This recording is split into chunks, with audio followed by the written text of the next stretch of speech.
गंगा घाट से कुछ दूर बिहार झारखंड की सीमा पर एक पुराना कस्बा था, रामगंज। कस्बा भले ही छोटा था, पर उसकी एक जगह पूरे जिले में मशहूर थी, धूत का पुल।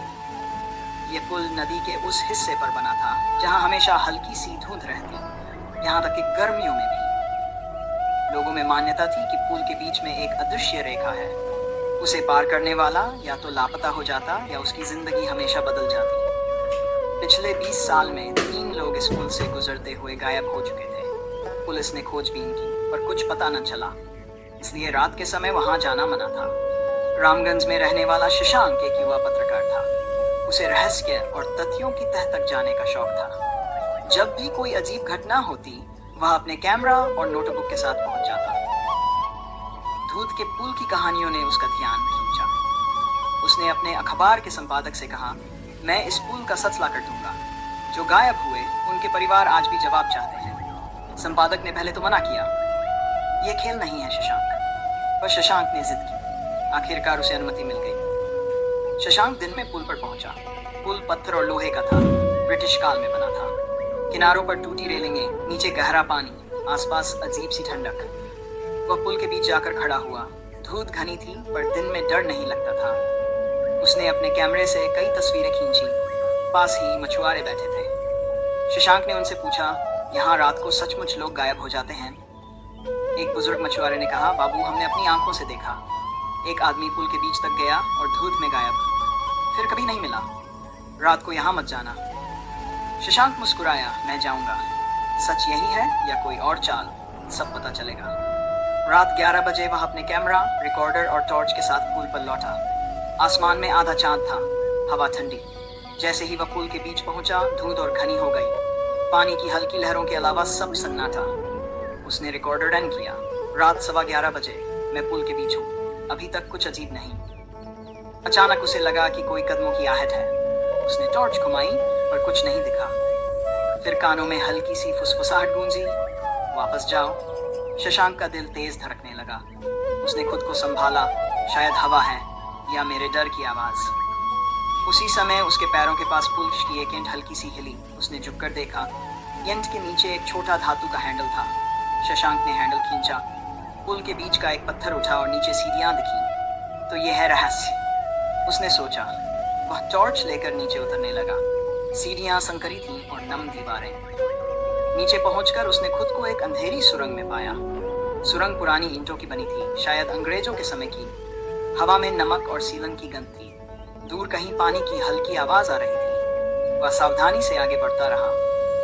लगभग 50 मीटर बाद सुरंग 2 हिस्सों में बंट गई, दायां रास्ता और बायां। दीवार पर अंग्रेजी में लिखा था, लेफ्ट टू टनल हाउस, और दाएं लिखा था, टू डॉक। शशांक ने बायां रास्ता चुना। कुछ ही दूर पर उसे एक छोटा सा कमरा मिला। ईंट की दीवारें, लकड़ी की मेज, कुछ पुराने बक्से और संदूक। उसने टॉर्च की रोशनी घुमाई। दीवार पर नक्शा टंगा था। उस पर नदी के नीचे बनी कई सुरंगें बनी थी। शशांक ने कैमरे से तस्वीरें खींची। यह तो किसी गुप्त तस्करी नेटवर्क का नक्शा लगता है, उसने सोचा। अचानक पीछे से दरवाजा बंद होने की आवाज आई। वह पलटा। कोई आदमी खड़ा था, काले कपड़े, चेहरे पर मास्क, हाथ में पिस्तौल। आदमी ने धीमे स्वर में कहा, बहुत गलत जगह आ गए हो पत्रकार बाबू। शशांक ने हिम्मत जुटाकर पूछा, तुम लोग कौन हो? पुल से लोग क्यों गायब होते हैं? आदमी ने हंसते हुए कहा, हमारा धंधा पुराना है, अंग्रेजों के समय से। नदी के नीचे ये सुरंगें अफीम और हथियार ले जाने के लिए बनी थी। अब हम इसका इस्तेमाल तस्करी और स्मगलिंग के लिए करते हैं। जो भी हमारे रास्ते में आता है गायब हो जाता है। शशांक ने धीरे धीरे अपनी जेब में रिकॉर्डर ऑन कर दिया। और पुलिस? उसने पूछा। आदमी बोला, पुलिस हमारी जेब में है, इसलिए सब चुप। तभी सुरंग के अंदर से 2 और लोग आए। उनके पास भी हथियार थे। शशांक ने शांत स्वर में कहा, अगर तुम मुझे छोड़ दो तो मैं कुछ नहीं लिखूंगा। मुखिया आदमी ने हंसते हुए कहा, अब तुम बहुत कुछ देख चुके हो, लौटोगे नहीं? तीनों उसे पकड़कर सुरंग के दाएं रास्ते पर ले गए, जहां डॉक लिखा था। कुछ दूर जाने पर एक भूमिगत गोदाम था, जिसमें नावें और सामान रखा था। शशांक ने मौका देखकर अचानक टॉर्च की तेज रोशनी उनके आंखों पर डाली, रिकॉर्डर गिरा दिया और भागा। वहां बाएं रास्ते की ओर दौड़ा। तस्कर पीछे भागे। अचानक उसे दीवार पर एक पुराना लोहे का दरवाजा दिखा। उसने जोर से धक्का दिया, दरवाजा खुल गया, वह अंदर घुस गया। अंदर एक और कमरा था। वहां पुराने समय के हथियार, संदूक और अंग्रेजी में लिखे रजिस्टर रखे थे। उसने जल्दी जल्दी फोटो खींची। तभी बाहर से आवाज आई, बाहर आओ वरना। शशांक ने चारों ओर देखा। कमरे के कोने में एक सीढ़ी ऊपर जा रही थी। वह दौड़कर ऊपर चढ़ गया। सीढ़ी एक छोटे से छेद से होकर सीधे पुल के दूसरे किनारे निकलती थी। वह तेजी से बाहर निकला। रात के 3 बज चुके थे। वह सीधा अपने घर पहुंचा। अगले दिन उसने अपने अखबार में फोटो और रिकॉर्डिंग दी।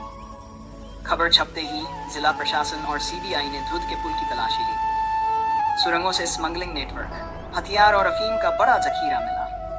गिरोह के कई लोग पकड़े गए। पुलिस के कुछ भ्रष्ट अफसर भी बेनकाब हुए। समाचार की हेडलाइन बनी, धूत का पुल, रहस्यमयी गायबियों के पीछे निकला तस्करी का जाल। शशांक को उसकी बहादुरी के लिए सम्मान मिला, लेकिन कहानी यहीं खत्म नहीं हुई। 1 हफ्ते बाद शशांक को डाक से एक लिफाफा मिला। उसमें वही पुराना नक्शा था जो उसने टनल हाउस में देखा था। नक्शे के कोने में किसी ने लाल स्याही से लिखा था, अब भी एक सुरंग है जिसे तुमने नहीं देखा। वहां जो है वही असली खेल है। शशांक की सांस थम गई। उसने नक्शे पर क्रॉस चिन्ह देखा। यह जगह नदी के नीचे, पुल के बीच के ठीक नीचे थी। उसने सोचा, क्या असली सरगना अभी भी आजाद है? उसके चेहरे पर हल्की मुस्कान आई। रहस्य अभी पूरी तरह नहीं खुला था। अगला अध्याय उसका इंतजार कर रहा था। यह रहस्यकथा दिखाती है कि कई बार भूतिया या श्रापित समझी जाने वाली जगहों के पीछे असल में मानव लालच और अपराध छिपे होते हैं। और ये भी कि सच्चा साहस सिर्फ डर को हराना नहीं, बल्कि सच को सामने लाना है, चाहे खतरा ही क्यों न हो।